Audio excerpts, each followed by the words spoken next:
Okay, let's take a look at this lesson, and this is building on what we did yesterday, which was create a form with a text field, and we had the ability to create a drop-down menu, and we also put in a hidden ID. What we're going to do here is we're going to have another text field, and then what we're going to do is we're going to have a radio button, and this is a button which I'll show you here in a second, as well as checkboxes. So all we're going to do basically is create another form and put in some different ways for the user to enter the information.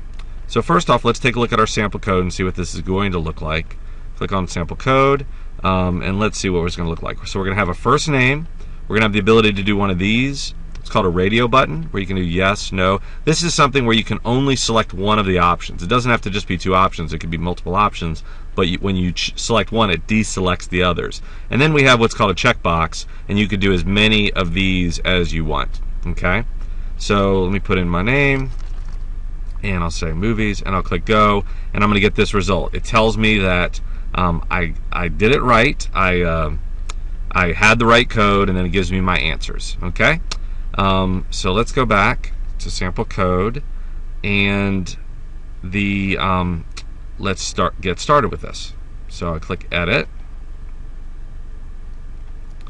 So I do my HTML, my body tag, my end HTML tag, right? Which we all know by now. I'm going to do my form. I'm going to put my method equals post that we talked about yesterday, and my action equals, and you see here we have a different name for our page because we're going to be receiving different what are called variables or different field names.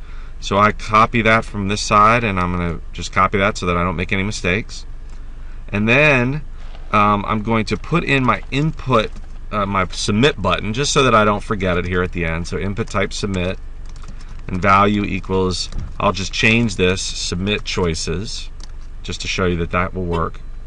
And then I'm going to put in my my different fields, right? So we have my text field here, my radio button, my checkbox. So let's take a look here, and there's something going on with my screen here, so just ignore that properties thing on my screen. So I'm going to put in input type. Well, actually, before I do that, let's put first name, and this is a repeat from what you did already, so I'm going to do this very quickly. Text name equals first name. It is important what you title your field, because the page that we're sending it to, HTML form processing, is waiting for that information, and it's going to display it. Input type text name first. Okay, I'm not going to worry about size like we did yesterday. I put a BR for a line break. That's going to do one line break like that. And then I'm going to say, do you like movies? And then I do my button that you haven't seen yet. Okay, this is input type equals radio, and then you say name, and it's called choices. Okay, and then you put a value, and so one value would be yes. And then you put the description for the user, right? So that's what's going to show up. And then I'm going to do another one, type radio, all the same. Everything's going to be the same.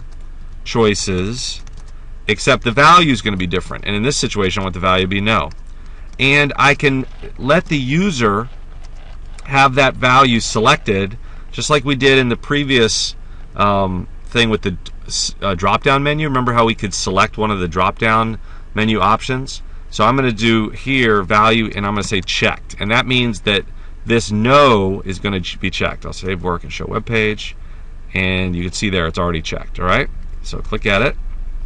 The next thing that I want to do is what's called and I'm going to bring this down here so that this properties thing doesn't screw us up. That's just something going on right now with my computer.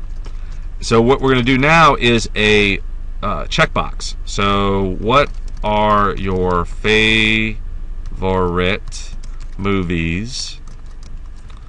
And I'm going to, for each one, I'm going to put a input type, and it's a checkbox. Value equals whatever the movie is, Tangled. Name is going to be movies. Okay, remember I defined that, so you have to use that. And then I put Tangled so it shows up for the user, and I'll put a checkbox. I'll just do two of these so you can see. So I'm going to do, I copied it, Shrek movies, all the same except for the value. The value is what gets passed to the next page. Shrek. And here, like in the radio button, I can say checked, so that this one will be pre-checked. All right, so save work, show web page. You can see here first name. Now I didn't put, you'll notice here, because I forgot to put a line break, this what are your favorite movies shows up on the same page. Well, I don't want that. So I'm going to put a line break here, right? And that means that after the no, it will give a line break and show what are your favorite movies. Right? So this is exactly what I want. I want you to do 5 movies just because I want you to have the experience doing the check boxes, and then submit your choices. And let's see if I did this right. Okay, so right here it says that it doesn't give me a green dot for like movies, and I think that's because I used the wrong code. Give me a second here. I think that what I did is it's supposed to be choice and not choices. Okay?